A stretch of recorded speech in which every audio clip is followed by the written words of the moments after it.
الحمد لله وحده والصلاة والسلام على من لا نبي بعده. أعوذ بالله من الشيطان الرجيم. بسم الله الرحمن الرحيم. ليسوا سواء من أهل الكتاب أمة قائمة يتلون آيات الله آناء الليل وهم يسجدون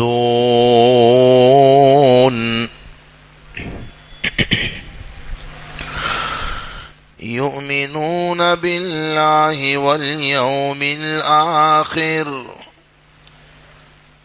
ويأمرون بالمعروف وينهون عن المنكر ويسارعون في الخيرات وأولئك من الصالحين.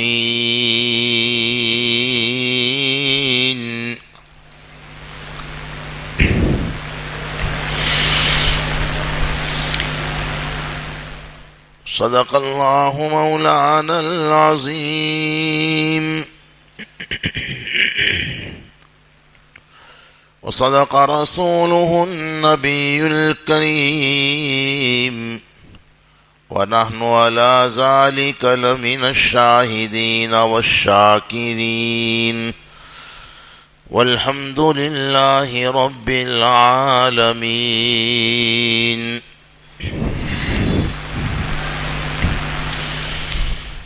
اللہ تبارک و تعالی ہمارے چونکہ خالق بھی ہے مالک بھی ہے، اس لیے وہ محبت تو اپنے سبھی بندوں اور بندیوں سے کرتے ہیں، وہ فرما بردار ہو یا نافرمان ہو، حتیٰ کہ اللہ کو مانتے ہو یا نہ مانتے ہو،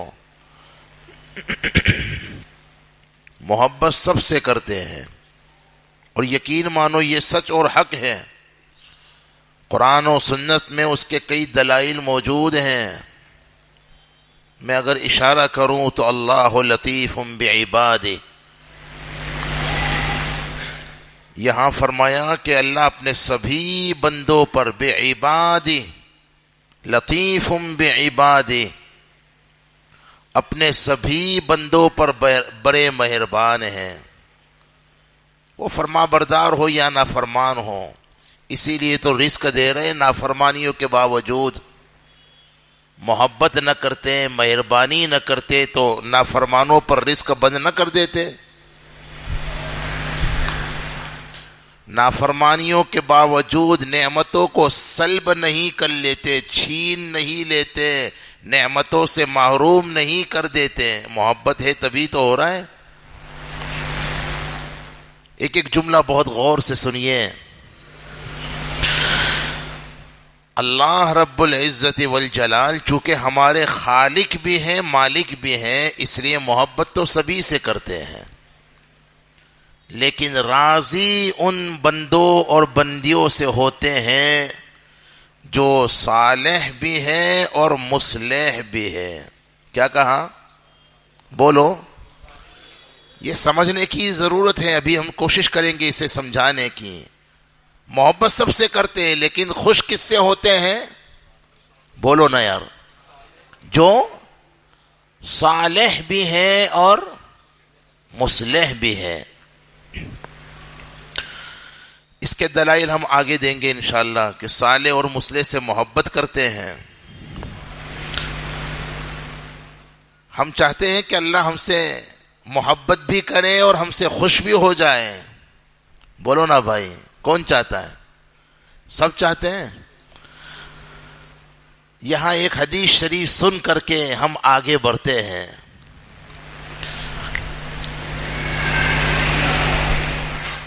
دیکھو، جب اللہ تعالی محبت کرنے کے ساتھ ساتھ اس سے اپنی رضا اور خوشنودی کا اظہار کرنا چاہتے ہیں نا، اس کے نیک اعمال کے سبب، عمل صالح کے سبب، تو حدیث پاک ہے بخاری وغیرہ میں، بہت مشہور روایت ہے، کوئی نئی بات ہم نہیں پیش کر رہے ہیں. حضرت ہیں کہ دیکھو جبریل ادھر آؤ، وہ فلاں بندہ ہے نا، وہ جو دھال والی مسجد میں پابندی سے نماز پڑھ رہا ہے، ذکر و اذکار میں بھی مشغول رہتا ہے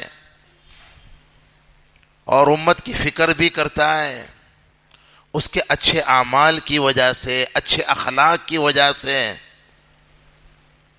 محبت تو پہلے ہی کرتا تھا، میں اس سے خوش ہوں.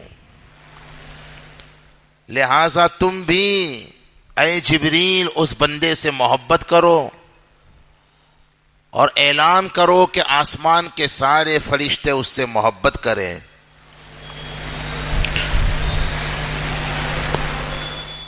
اور زمین میں بھی یہ اعلان کر دو. تو حدیث میں آتا ہے کہ اللہ کے اس حکم پر جبریل بھی اس بندے اور بندی سے جو نیک ہے، صالح ہے، مصلح ہے، محبت کرتے ہیں، اور حتیٰ کہ آسمان کے سارے فرشتے بھی اس سے محبت کرتے ہیں.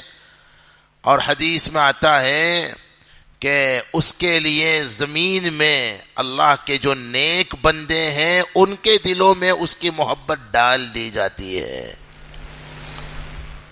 میں بہت زیادہ تفصیل میں اس میں نہیں جاؤں گا. آج کوشش رہے گی کہ صالح اور مصلح کون ہیں، اگر ہم بننا چاہیں تو ہمیں کیا کرنا پڑے گا،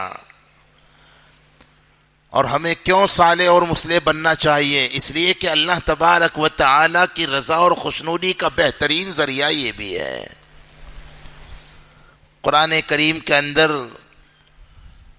سورہ مریم کے اخیر میں ان الذین آمنوا وعملوا الصالحات سیجعل لهم الرحمن ودا، اس کی تفسیر میں یہ روایت موجود ہے جو میں نے ابھی پیش کی. اس روایت کا دوسرا حصہ بھی ذرا سن لو. اللہ تبارک و تعالی کسی بندے اور بندی کے بد اعتقادی، بد عملی اور بد اخلاقی کی وجہ سے ناراض ہو کر شدید بیزاری کا اظہار اگر کرنا چاہتے ہیں، نفرت کا مطلب،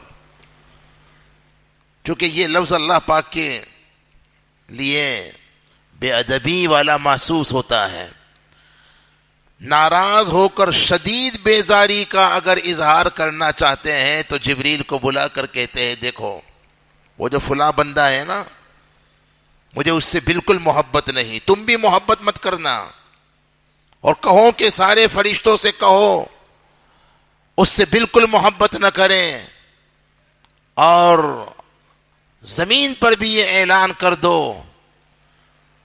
حدیث میں آتا ہے جبریل اس حکم کی تعمیل کرتے ہیں اور پھر اس بندے کے لیے نیک لوگوں کے دل میں نفرت ڈال دی جاتی ہے، بیزاری ڈال دی جاتی ہے. اللہ ہم سب کی حفاظت فرمائے. تو اللہ تبارک و تعالی اس بندے سے صرف محبت ہی نہیں کرتے بلکہ خوش ہوتے ہیں، راضی ہوتے ہیں، تو صالح بھی ہیں اور بولو بولو مصلح بھی ہیں.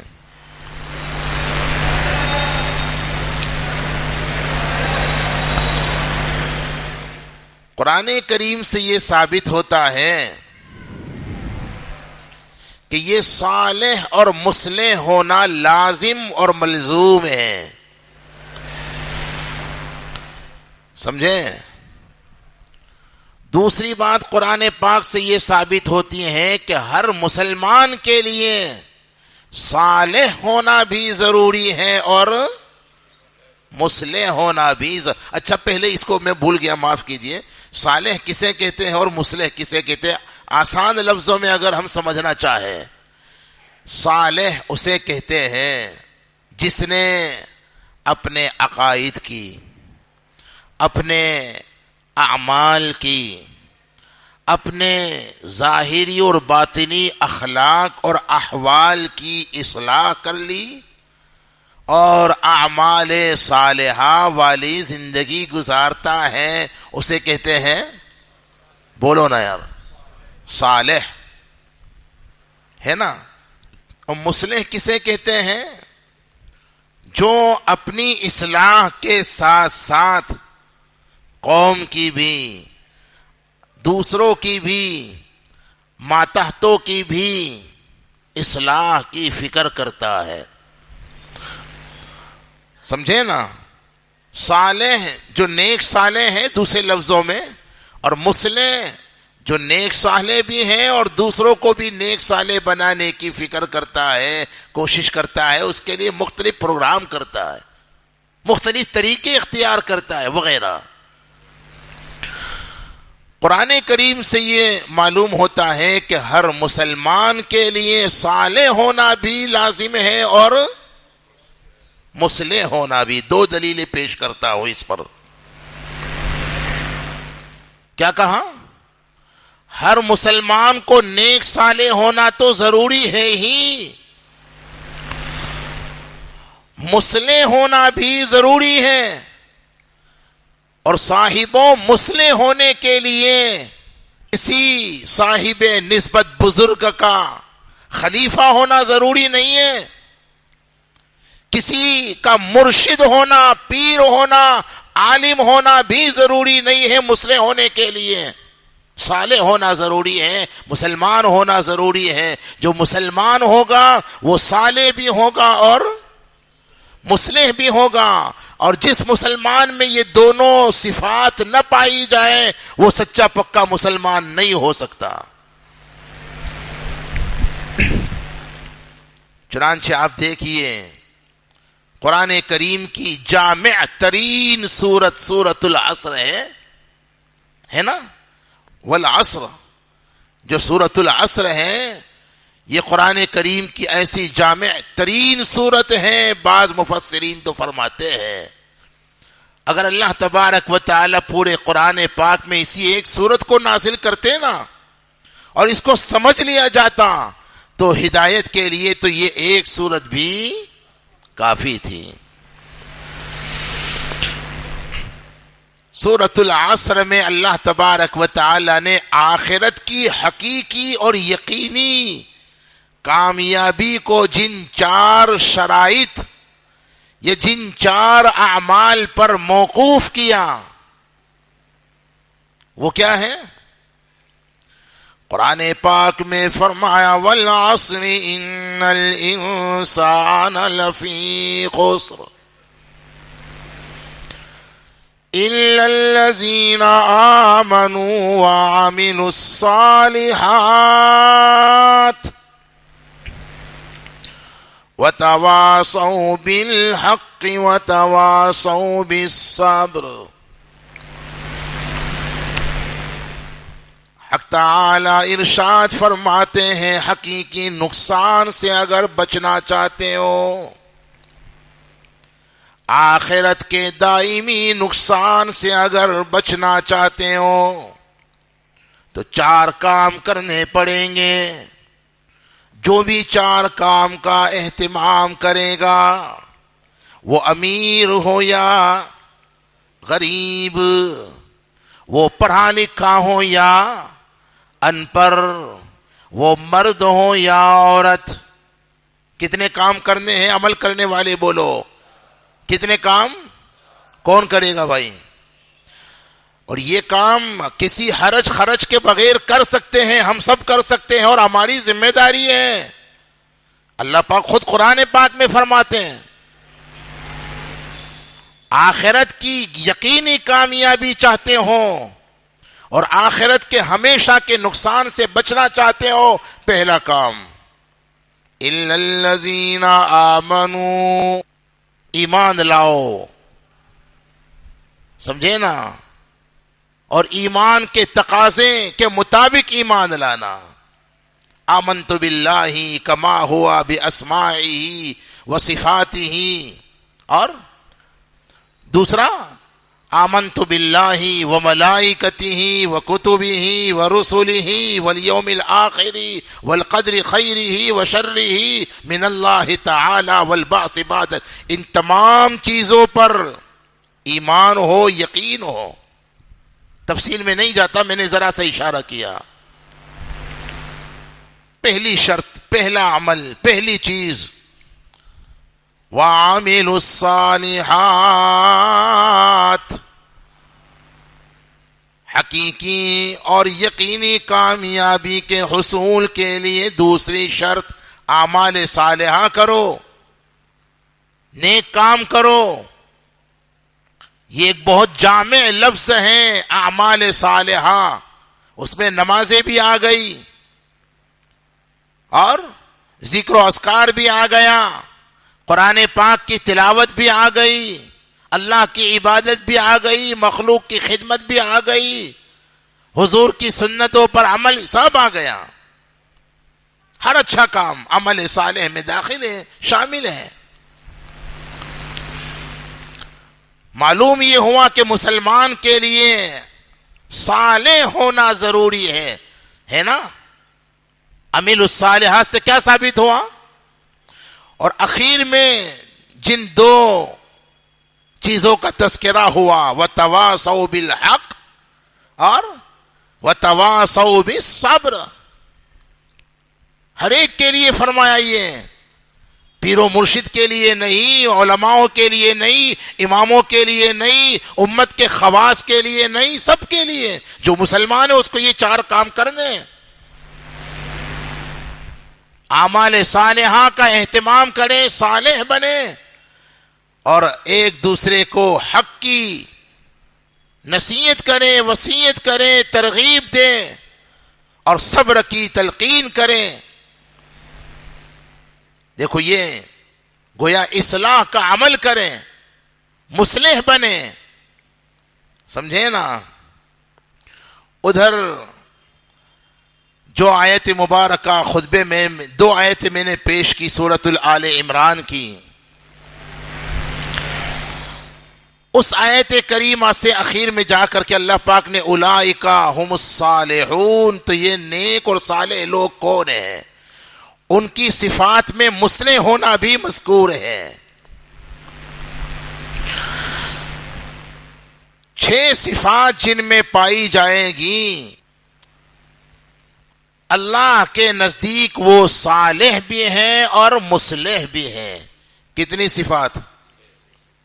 کریں گے انشاءاللہ کوشش، اور انشاءاللہ مشکل نہیں ہے. آپ ہمت کریں، ہم اور آپ ارادہ کریں، ہمت کریں، کوشش کریں، اللہ سے مانگیں تو کوئی مشکل نہیں ہے.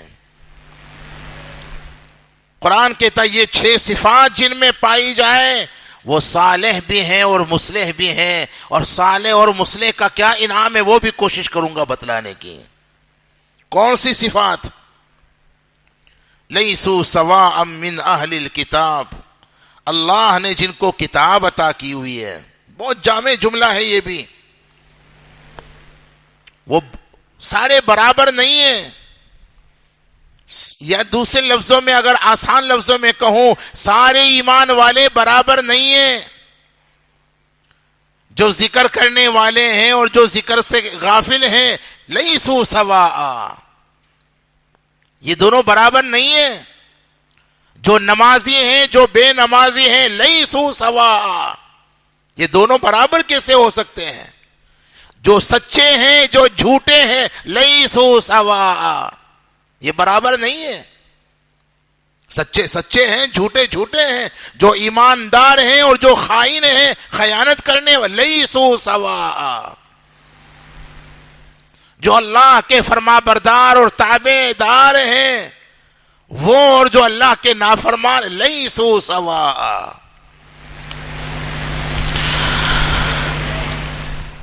پھر آگے فرمایا امتن ایک طبقہ ایسا بھی ہے جن کو اللہ نے کتاب دی ہے، جن کی ہدایت کے لیے اللہ نے کتاب دی ہے، ان میں ایک طبقہ ایسا بھی ہے جن میں یہ صفات پائی جاتی ہے۔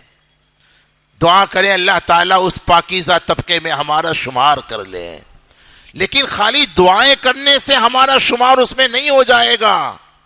وہ صفات اسی لیے بیان کی ہوئی ہے تاکہ ان صفات کو اپنائیں، اختیار کریں، تو جو بھی ان صفات کو اپنائے گا، اختیار کرے گا، وہ میں ہوں یا آپ ہوں، وہ مرد ہوں یا عورتیں ہوں، وہ کوئی ہوں، اس زمانے کے، پہلے زمانے کے، آئندہ زمانے کے، جو بھی ان صفات کو اپنائے گا وہ اس پاکیزہ طبقے میں شامل ہو جائے گا۔ کون سا طبقہ؟ آگے عرض کروں گا انشاءاللہ۔ وہ صفات میں پہلی صفت قائمہ، پہلی صفت کیا ہے بولو؟ قائمہ۔ قائمہ کا مطلب ہے ہر حال میں دین و شریعت پر جمنے والے، قائم رہنے والے، مستقیم رہنے والے۔ حالات وہی حالات، بولو نا یار، مخالف ہو تو بھی دین پر، دین کے احکام پر، شریعت پر، شریعت کے اعمال اور احکام پر جم جانے والے، استقامت کا وصف ان میں پایا جاتا ہے۔ سمجھے نا؟ اعمال پر استقامت خالی رمضان ہی نہیں ہے، خالی رمضان میں نمازیں نہیں پڑھتے، خالی ذکر کی مجلس میں آتے ہیں تب عشاء اور فجر نہیں پڑھتے، روزانہ نمازوں کا اہتمام کرتے ہیں، رمضان ہو یا غیر رمضان ہو، اللہ کو کبھی بھولتے نہیں ہیں۔ اور حالات کتنے ہی بگڑ جائیں لیکن دین پر، شریعت پر استقامت اختیار کرتے ہیں۔ اور یاد رکھو، خدا کی قسم، تمام صوفیوں اور تمام بزرگوں اور علماء امت کا یہ متفقہ فیصلہ ہے کہ سب سے بڑی کرامت شریعت پر استقامت ہے۔ ہواؤں میں اڑنا کرامت نہیں ہے، خالی پانی پر چلنا ہی کرامت نہیں ہے۔ اصل کرامت یہ ہے آپ ہر حال میں، ہم اور آپ ہر حال میں دین پر جم جائیں، دینی اعمال اور احکام پر جم جائیں، شریعت پر ہر حال میں قائم رہیں، خوشیوں میں بھی اور غمیوں میں بھی، مالداری میں بھی، غریبی میں بھی، وغیرہ۔ زیادہ اس کی تفصیل میں نہیں جاتا، سمجھے نا؟ اصل کرامت تو یہ ہے، پتہ نہیں ہم نے کن کن چیزوں کو کرامتیں سمجھا۔ اور بھائیوں ایک بات کہوں گا، حدیث پاک سے یہ بات ثابت ہے کہ قیامت سے پہلے وہ زمانہ، آج جس زمانے سے ہم اور آپ گزرتے ہیں، اس میں بہت بڑی ضرورت یہ ہے کہ ہم اور آپ دین پر استقامت والا وصف اپنے اندر پیدا کریں، گھبرائیں نہیں، اپنے دین سے منہ موڑ کر مرتد نہ ہو جائیں۔ ہم بھی، ہماری اولاد بھی، جوانیاں بھی، اس کی فکر کوشش کرنا۔ حدیث میں آتا ہے قیامت سے پہلے ایک زمانہ آئے گا، یصبح الرجل مؤمنا ویمسی کافرا، یہ حدیث میں مشہور روایتیں ہیں، یہ علماء میرے محسن ہیں، میں ان کی موجودگی میں یہ باخبر ہے ان چیزوں سے۔ ایک وقت آئے گا، آقا کی یہ پیشین گوئی، قیامت سے پہلے وہ زمانہ آئے گا، صبح میں ایک بندہ مسلمان ہے، شام ہوتے ہوتے بے ایمان ہو جائے گا۔ اللہ ہم سب کی حفاظت فرمائے۔ شام کو مسلمان ہے، صبح ہوتے ہوتے بے ایمان ہو جائے گا۔ بدقسمتی سے وہ حالات اور کارگزاریاں ہمارے سامنے ایسی آتی ہے کہ نہیں آتی؟ تو حدیث میں یہ بھی ثابت ہے کہ اس زمانے میں جو بندہ اپنے دین پر جم جائے گا، فتنوں کے دور میں جب دین پر قائم رہنا، باقی رہنا بہت مشکل ہو، قسم قسم کی دشواریاں کھڑی ہو رہی ہو دین پر شریعت پر چلنے میں، ہو رہی ہے کہ نہیں ہو رہی ہے؟ عین شریعت کے مطابق اگر شادی کرنا چاہیں تو موجودہ حکومت آپ کو نہیں روک رہی. تھوڑا سا آواز کیجیے. موجودہ حکومت نہیں روک رہی، ہمارے گھر کی خواتین روکتی ہے. بہت سی چیزوں میں رکاوٹیں ہمارے اپنے لوگ ڈال رہے ہیں. حدیث پاک سے معلوم ہوتا ہے کہ فتنوں کے دور میں جب دین پر چلنا ہاتھ میں انگارے کو پکڑنے کے برابر دشوار ہوگا، ہے نا؟ کالقابض علی الجمر الصابر فیہم علی دینہ. اس زمانے میں دین پر جم جانا، صبر کر لینا، دین پر جمنے میں جو حالات آئے اس پر صبر کر لینا، اور دین پر جمے رہنا اتنا مشکل ہوگا گویا انگارہ ہاتھ میں پکڑنا مشکل ہے. یہ حدیث میں ہے. اسی زمانے کے لیے یہ حکم ہے کہ اس زمانے میں جو بندہ نفع نقصان کی پرواہ کیے بغیر، بوس اگر ناراض ہوتا ہے تو بلا سے، مینیجر اگر کمپنی کا ناراض ہوتا ہے تو بلا سے، اس کو راضی کرنے کے لیے داڑیاں نہیں مڈاؤں گا، اور وقت سے بے وقت نمازوں کو نہیں پڑھوں گا وغیرہ. ہر حال میں نفع نقصان کی پرواہ کیے بغیر، کسی کی رضا اور ناراضگی کی پرواہ کیے بغیر جو لوگ دین پر جم جائیں گے، روایتوں میں موجود ہے اللہ تبارک و تعالی ایسے استقامت والے بندوں کو، حضرات صحابہ میں سے 50 صحابہ کو جو اجر و ثواب عطا فرماتے ہیں، وہ اجر و ثواب اللہ تعالی فتنوں کے دور میں دین پر استقامت اختیار کرنے والوں کو عطا کریں گے.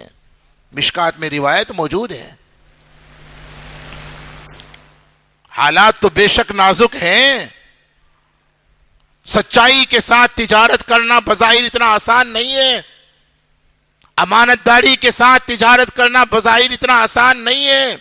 سود سے بچتے ہوئے کاروباری معاملات کرنا بظاہر اتنا آسان نہیں ہے.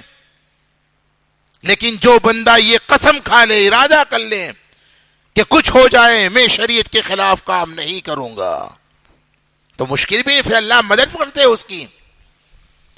امت قائمہ، پہلا وصف. اگر صالح بننا چاہتے ہیں اور مصلح بننا چاہتے ہیں تو صالح اور مصلح کا پہلا وصف یہ ہے شریعت پر استقامت. دوسرا وصف یہ ہے یتلون آیات اللہ آناء اللیل. میں اس کا مطلب یوں بیان کرتا ہوں کہ رات کے مخصوص حصے میں بھی قرآن کریم کی کما حق ہو تلاوت کرتے ہیں. یہ بھی اس لیے بڑھایا ہے. دن میں تو اللہ کا قرآن جب موقع ملتا ہے پڑھتے ہی ہیں، خالی رمضان میں قرآن نہیں پڑھتے. بے شک رمضان اور قرآن میں مناسبت ضرور ہے، اس میں زیادہ پڑھنا چاہیے، لیکن اس کا یہ مطلب تھوڑا ہی ہے کہ رمضان کے بعد قرآن ہی نہ پڑھیں. اور خدا کی قسم صاحبوں، دنیا بھر کے بزرگوں اور دنیا بھر کے پیروں کے وظائف ایک طرف اور قرآن کریم کی تلاوت کا وظیفہ ایک طرف، تمام وظائفوں میں سب سے افضل وظیفہ کون ہے؟ بولو بولو بولو. بزرگوں نے جو تسبیحات آپ کو بتلائی ہوئی ہے نا، اچھی بات ہے، لیکن اس سے افضل وظیفہ تو قرآن پاک کی تلاوت ہے. اگر آپ صبح شام کی تسبیحات نہیں پڑھ سکتے، پوری ذمہ داری کے ساتھ میں اپنے ان مخلصین کی موجودگی میں کہہ رہا ہوں، اگر صبح شام کی جو تسبیحات بتلائی نہیں پڑھ سکتے، وہ جو تسبیحات کا وقت ہے وہ وقت تلاوت کلام اللہ میں آپ کا گزرتا ہے، آپ کو اعلیٰ ترین ذکر حاصل ہے. سمجھیں؟ قرآن پاک کی تلاوت سب سے افضل وظیفہ. افسوس کہ ہمارے شیخ فرماتے ہیں، افسوس کی بات یہ ہے بہت بڑا طبقہ وہ بھی ہے جو بزرگوں کے وظائف کا تو بہت اہتمام کرتا ہے اور قرآن پاک کی تلاوت کا کوئی اہتمام ہی نہیں. دیکھو اصلاح کی ضرورت ہے، یہاں ضرور وظائف کا اہتمام کیجئے لیکن قرآن پاک کی تلاوت کے ساتھ ایک معمول بننا ہی چاہیے. بہتر تو یہ ہے کہ چاند کے حساب سے ایک سپارہ پڑھ لے روزانہ، اور اگر روزانہ ایک پارہ پڑھنا مشکل تو جتنا پڑھ سکو. میں تو کہا کرتا ہوں کہ جیسے کوئی دن ہمارا موبائل کے بغیر نہیں گزرتا تو کوئی دن ہمارا قرآن پاک کی تلاوت کے بغیر نہیں گزرنا چاہیے. کوشش کروں گے انشاءاللہ. یتلون آیات اللہ آناء اللیل وہم یسجدون. تیسرا وصف ان میں یہ ہے، ان کے سر اللہ کے علاوہ کسی کے سامنے نہیں جھکتے ہیں.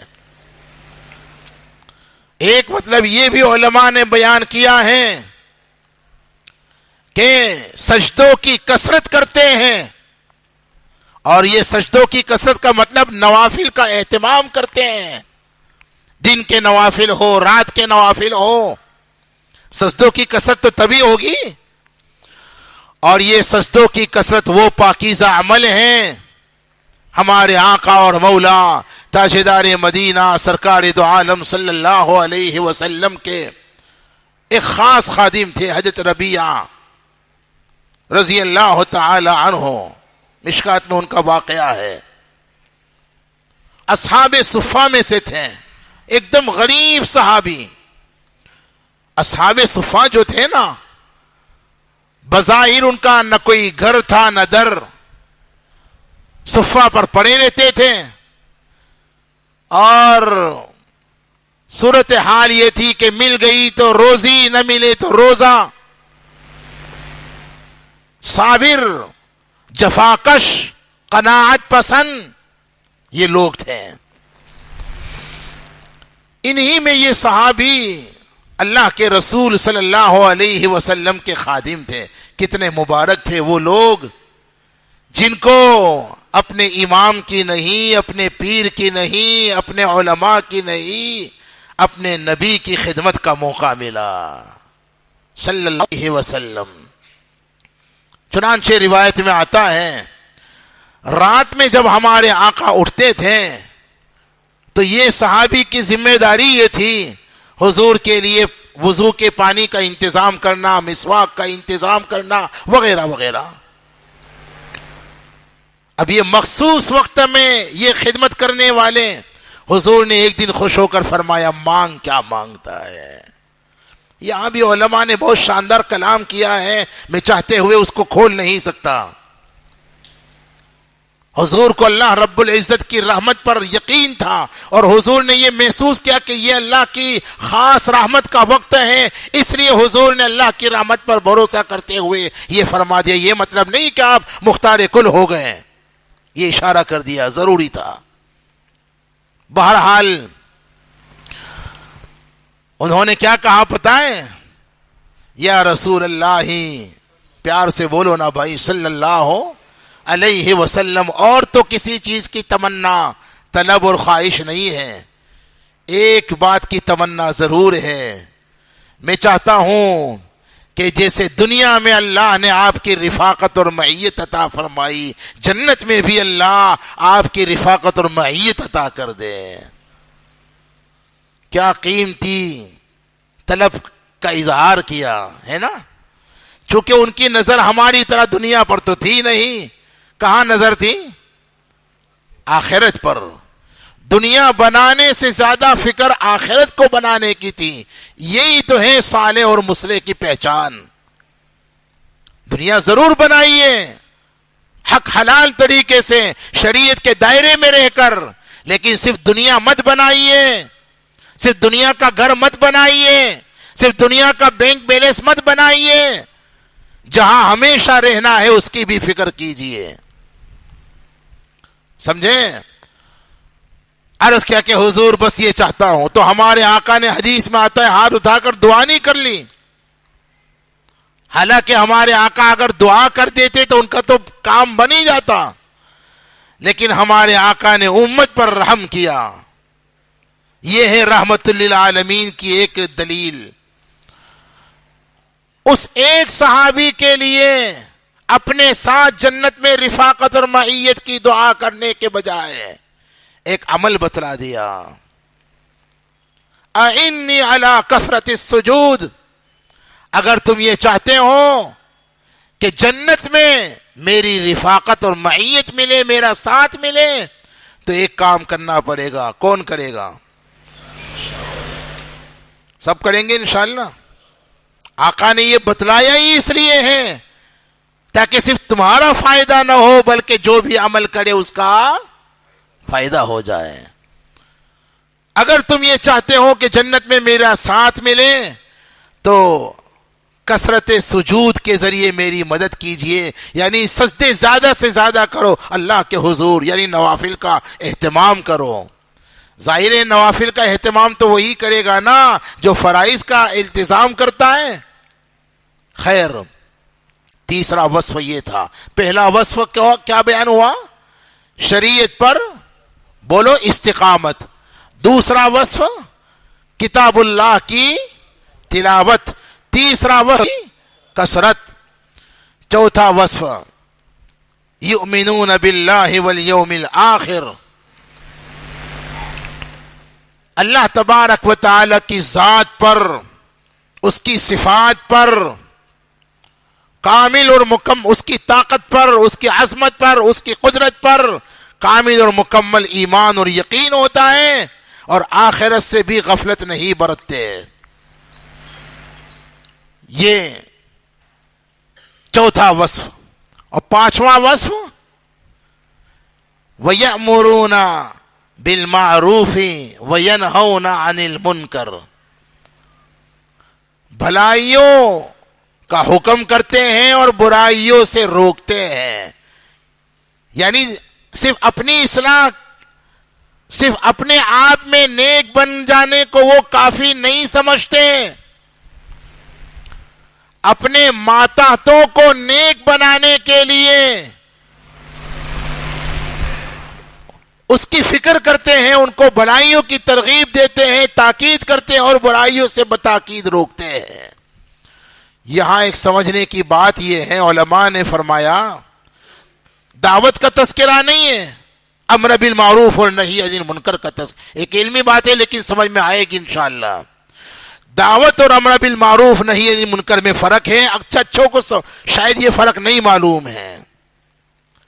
دعوت تو مطلقاً نیکی کی طرف بلانے کا نام ہے، جبکہ امر بالمعروف، امر مطلب آرڈر کرنا، حکم کرنا. دعوت میں التماس اور اپیل کی جاتی ہے، امر بالمعروف اور نہی عن المنکر میں التماس اور اپیل نہیں، حکم. سمجھیں؟ دعوت میں نرمی کا پہلو غالب ہوتا ہے اور امر بالمعروف نہی عن المنکر میں کسی طرح سختی کا پہلو شامل ہوتا ہے.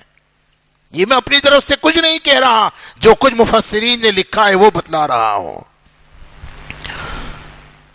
اسی طرح دعوت، ایک چھوٹا اپنے بڑے کو دعوت دے سکتا ہے، پیار اور محبت کے ساتھ ترغیب دے سکتا ہے، لیکن بڑا اپنے چھوٹے کو صرف دعوت نہیں حکم کر سکتا ہے، برائی سے بتاکید روک سکتا ہے. سمجھیں؟ بہرحال یہی ہے اصلاح کا کام، مصلح کی یہی ہے ذمہ داری. پانچواں وصف، چھٹا وصف یہ بیان کیا وَيُسَارِعُونَ فِي الْخَيْرَاتِ. نیکی کے کاموں میں، بھلائی کے کاموں میں، اچھائی کے کاموں میں آگے آگے رہتے ہیں. جب بھی موقع مل گیا دوسروں کا انتظار نہیں کرتے، پہلے خود آگے بڑھ کر کے اس نیک کام کو انجام دیتے ہیں.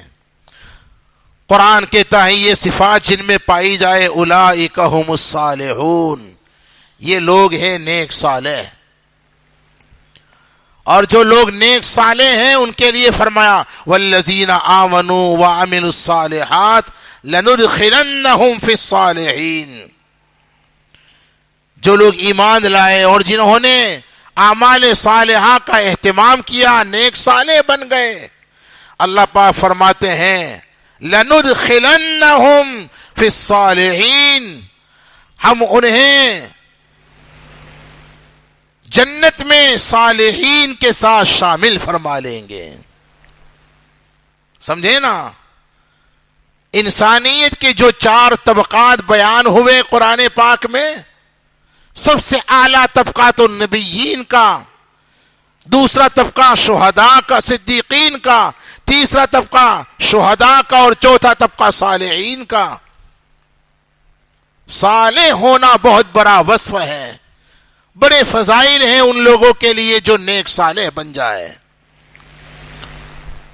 اور جہاں تک تعلق ہے مصلح ہونے کی، جہاں تک بات ہے مصلح ہونے کی، تو قرآن پاک میں اللہ پاک فرماتے ہیں وَمَا كَانَ رَبُّكَ لِيُهْلِكَ الْقُرَىٰ بِظُلْمٍ وَأَهْلُهَا مُصْلِحُونَ۔ اس آیت کریمہ میں فرمایا کہ جس قوم کے اندر مصلح موجود ہوتے ہیں، اللہ تبارک و تعالی ان کی برکت سے قوم کی عذاب سے حفاظت فرماتے ہیں۔ اس سے علماء نے عجیب ایک نکتہ بیان فرمایا، ایک مصلح 1000 ان صالح سے جو مصلح نہیں بہتر ہے۔ ایک مصلح ان صالح سے بہتر ہے جو نیک اعمال کر کے بیٹھ جاتے ہیں، اپنی بیوی بچوں اور اپنے گھر والوں اور اپنے ماتحتوں کی اصلاح کی فکر نہیں کرتے۔ میرے بھائیوں، قرآن پاک سے معلوم ہوتا ہے جہاں صالح ہونا ہمارے ذمہ فرض ہے، اپنی اصلاح فرض ہے، اپنے گھر والوں کی اصلاح کرنا بھی ہمارے ذمہ فرض ہے، اپنی اصلاح کرنا فرض ہے۔ قرآن کہتا ہے یا ایھا الذین آمنوا علیکم انفسکم، اپنی فکر پہلے کرو، اور یعنی اپنی فکر کر کے اپنے اعتبار سے، اپنی ذات کے اعتبار سے صالح بنو، اور اپنے بیوی بچے اور گھر والوں کی فکر بھی تمہاری ذمہ داری ہے۔ یا ایھا الذین آمنوا قوا انفسکم واہلیکم نارا، اپنے ذات کے اعتبار سے صالح بنو اور بیوی بچوں کے اعتبار سے مصلح بنو۔ یہ نکتہ میں سمجھانا چاہتا تھا۔ مصلح بننے کا مطلب یہ نہیں کہ مرشد بن جاؤ، پیر بن جاؤ، مولوی صاحب بن جاؤ۔ مصلح بننے کے لیے لمبے چوڑے بیان کرنا ضروری نہیں ہے۔ ہم اگر اپنے بیوی بچوں کی دینی فکر کرتے ہیں، دنیاوی فکر تو سبھی کرتے ہیں، اگر ہم دینی فکر کرتے ہیں تو یہ ہمارا دینی فکر کرنا، یہی تو ہے مصلح ہونا۔ تو بھائی اس کا احترام کریں گے انشاءاللہ۔ اللہ تبارک و تعالی سے یہ دعا بھی کرتے ہیں کہ اللہ تبارک و تعالی ہمیں واقعتاً صالح بھی بنا دے اور ہمیں اللہ تبارک و تعالی مصلح بھی بنا دے۔ اگر ہم چاہتے ہیں ہماری اصلاح ہو تو اس سلسلے میں سب سے بنیادی چیز علماء نے فرمایا اپنی اصلاح کی فکر طلب۔ جس بندے میں اپنی اصلاح کی فکر ہی نہیں، طلب ہی نہیں، اپنی غلطیوں اور خامیوں کا احساس ہی نہیں، اس بندے سے یہ توقع رکھنا مشکل ہے کہ اس کی اصلاح ہو جائے گی۔ ہم اگر اپنی اصلاح چاہتے ہیں تو ہمیں اپنے اندر اس کی طلب اور فکر پیدا کرنے کی ضرورت ہے، اور یہ چیز عموماً بہت آسانی سے حاصل ہو جاتی ہے صالحین و مصلحین کی صحبت سے، نیک لوگوں کی صحبت سے۔ اسی لیے اللہ تبارک و تعالی نے قرآن کریم کے اندر یہ حکم دیا یا ایھا الذین آمنوا اتقوا اللہ وکونوا مع الصادقین۔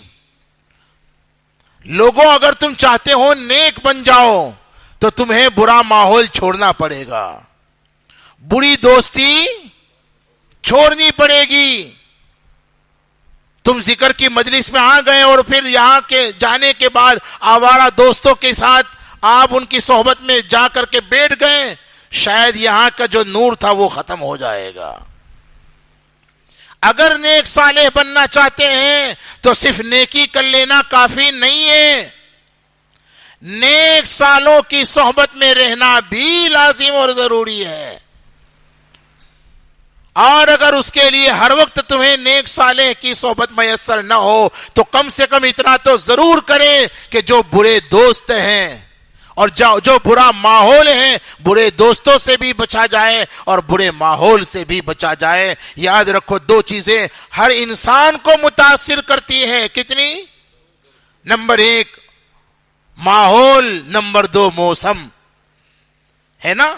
سردی کا اگر موسم ہے تو بھائی ہر ایک کو اس کا اثر ہوگا، کیا امیر اور کیا غریب، کیا عوام اور کیا خواص۔ مفتی صاحب کو سڑک نیک بندے ایسا ضروری ہے؟ ہاں، قاضی صاحب کو بھی لگے گی نہ، حاجی صاحب کو، ہر ایک کو لگے گی، کالے کو بھی لگے گی نہ گول۔ دو چیزیں ہر ایک کو متاثر کرتی ہے، موسم اور ماحول۔ ہاں، ہمارے آقا نے حدیث پاک میں مثال دے کر سمجھائی یہ بات، یہ حقیقت کہ عطار اور لوہار، نیک لوگوں کی صحبت میں بیٹھنے والے کی مثال ایسی ہے جیسے عطار کی مجلس میں بیٹھا، عطر فروش، عطر بیچنے والا۔ اگر آپ اس کے پاس جا کے بیٹھو گے تو ہو سکتا ہے وہ اگر سخی دل ہے آپ کو عطر خوشبو ہدیے میں پیش کرے، یا اگر اس نے پیش نہیں کیا، آپ کو کوئی خوشبو پسند آئی تو آپ اس کے خوشبو خرید لیں، اور اگر یہ بھی نہیں ہوا، نہ آپ کو ہدیے میں پیش کی نہ آپ نے خریدی، تو کم سے کم خوشبو تو ضرور آئے گی نا۔ نیک لوگوں کی صحبت کا یہی حال ہے، آپ نیک بن جاؤں گے یا نیکی کا شوق پیدا ہوگا، یا جتنی دیر نیک لوگوں کے ساتھ رہو گے اللہ کی جو رحمتیں ان پر اترتی ہیں اس رحمتوں سے تم کو بھی فائدہ ہوگا۔ آخری بات، چونکہ میرے آواز پر بھی کافی اثر ہے، طبیعت پر اثر ہے، میرے بھائیوں، نیک لوگوں کی صحبت اللہ نے آپ کو میسر کی ہوئی ہے، یہ صالحین و مصلحین ہیں، ان کی صحبت کو آپ غنیمت سمجھو۔ مولانا عبد الغنی صاحب پھول پوری رحمت اللہ علیہ ہمارے بزرگوں میں بہت شاندار، بہت آسان انداز میں ایک بات سمجھاتے تھے، فرماتے تھے بھائی سیدھی بات ہے، جوتے والوں کے یہاں اگر جوتا ملتا ہے اور کپڑے والوں کے یہاں اگر کپڑا ملتا ہے، سبزی والوں کے یہاں اگر سبزی ملتی ہے، تو اللہ والوں کے یہاں اللہ ملتا ہے، اللہ کا قرب ملتا ہے، اللہ کا تعلق نصیب ہوتا ہے۔ تو اگر ہم نیک بننا چاہتے ہیں، تو اگر ہم اپنی اصلاح کرنا چاہتے ہیں، تو اس کے لیے بہترین ایک طریقہ صالحین کی، نیک لوگوں کی صحبت میں رہنا۔ انشاءاللہ ان کی برکت سے اللہ ہمیں بھی نیک بنا دے گا۔ اللہ تعالی ہم سب کو حقائق سمجھا دے، ہمیں صالح بھی بنا دے اور مصلح بھی بنا دے، آمین۔ وآخر دعوانا ان الحمدللہ رب العالمین۔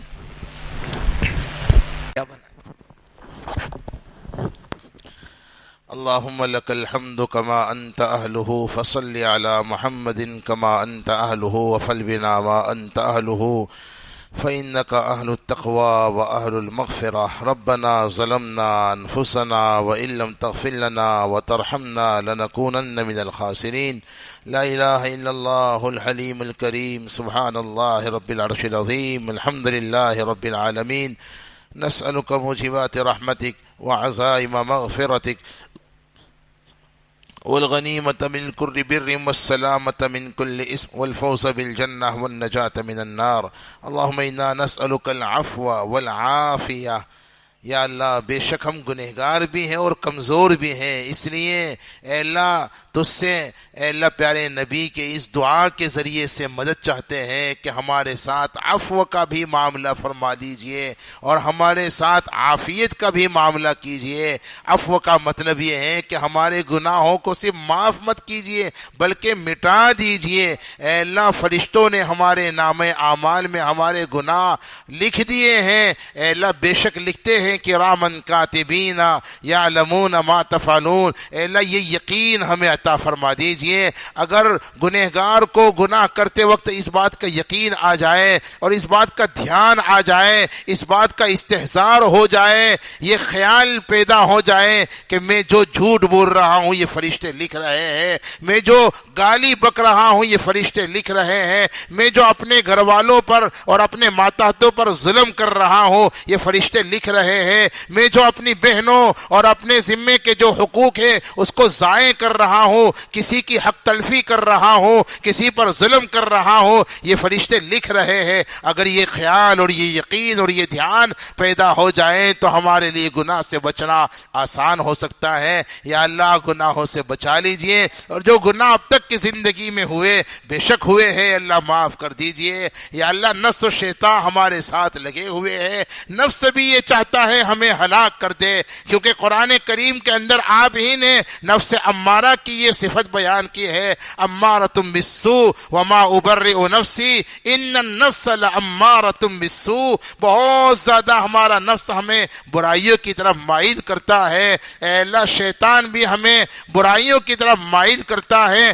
برا دوست، اے اللہ ہمارے بزرگوں نے صحیح فرمایا، آپ کے نیک بندوں نے صحیح فرمایا، برا دوست تو شیطان سے بھی بدتر ہے۔ کیوں؟ شیطان گناہوں کا وسوسہ دل میں ڈال سکتا ہے، گناہوں کو ہاتھ پکڑ کر گناہ کروانے کی طاقت شیطان میں نہیں ہے۔ جو کام شیطان نہیں کر سکتا اے اللہ وہ کام برا دوست کر دیتا ہے، زبردستی گناہ کی طرف ہمیں کھینچ کر کے لے جاتا ہے، اور بہت بڑا جوانوں کا طبقہ اے اللہ بری دوست سے کی طرف مائل ہو جاتا ہے۔ یا اللہ ہم پر رحم فرما دیجئے، ہمارے جوانوں پر رحم فرما دیجئے، اے اللہ ہمارے بچوں کی معصومیت پر رحم فرما دیجئے، اے اللہ ہماری عزت و عفتوں کی حفاظت فرما دیجئے، ہماری خواتین کی نسوانیت کی حفاظت فرما دیجئے، نفس و شیطان کے شرور و فتن سے بچا لیجئے۔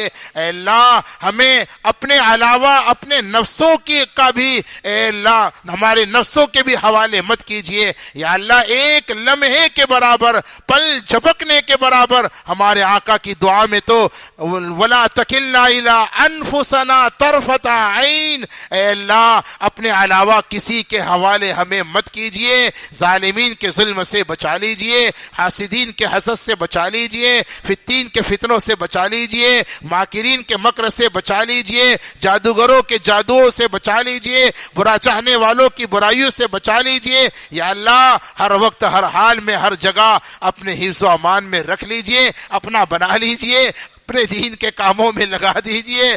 یا اللہ ہم تیرا قرب چاہتے ہیں، یا اللہ ہم تیرا تعلق چاہتے ہیں، ہم آپ کی توفیق سے کچھ کوشش بھی کرتے ہیں، لیکن ہمارا نفس اور ہم شیطان اے اللہ ہمیں بہکا دیتا ہے، پھسلا دیتے ہیں۔ یا اللہ ہم شیطان اور نفس کا مقابلہ کرتے کرتے عاجز آ چکے ہیں۔ یا اللہ ہم آپ کو اے اللہ شیطان اور نفس کے مقابلے میں کرتے ہیں۔ یا اللہ آپ ہماری مدد کر دیجئے، آپ اے اللہ عافیت کے ساتھ ہماری مکمل اصلاح کر دیجئے۔ اللہم اصلح لنا شأننا کلہ ولا تکلنا الی انفسنا طرفۃ عین۔ یا اللہ ہمیں صالح بھی بنا دیجئے، مصلح بھی بنا دیجئے، اپنی ذات کے اعتبار سے اے اللہ ہمیں اپنی اصلاح کی فکر کرنے کی توفیق عطا کر دیجئے، اور اے اللہ اپنی ذات کے اعتبار سے نیک اعمال صالحہ کا اہتمام کرنے کی توفیق عطا فرما کر اپنی ذات کے اعتبار سے صالح بنا دیجئے،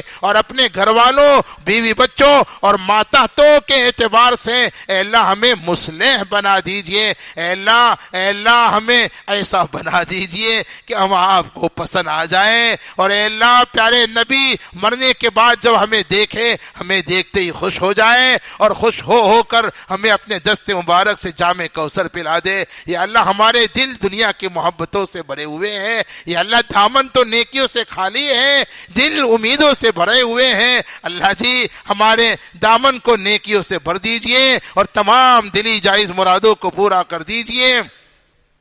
ہر خیر کو مقدر فرما، ہر شر سے حفاظت فرما، اپنا تعلق نصیب فرما، اپنا قرب عطا فرما، اپنی محبت سے مالا مال فرما، اپنی نسبت عطا فرما۔ اے اللہ ہمارے دلوں سے دنیا کی محبت کو نکال دیجئے، اے اللہ اس کے لیے سچی پکی توبہ اور ذکر اللہ اور تلاوت کلام اللہ کا کرنے کی توفیق عطا فرما، غفلت سے بچا لیجئے، اپنی طاعت والی زندگی اور اطاعت والی موت نصیب فرما۔ سیدنا عثمان غنی کی جو دعا تھی، اے اللہ وہ جو دعا مانگتے تھے، یا اللہ وہ پاکیزہ دعا ہم بھی آپ سے مانگتے ہیں۔ اللہم احینا سعیدا و امتنا شہیدا، یا اللہ سعادت والی زندگی عطا فرما اور شہادت والی موت نصیب فرما۔ یا اللہ جو کچھ مانگا آپ کی توفیق سے مانگا، جب آپ نے مانگنے کی توفیق دی ہے تو یا اللہ قبول بھی کر لیجئے۔ بغیر مانگے آپ نے، اے اللہ آپ کی رحمت کی قسم، بغیر مانگے ہمیں وہ سب کچھ دیا جو ہمارے حق میں دین دنیا آخرت کے اعتبار سے بہتر تھا،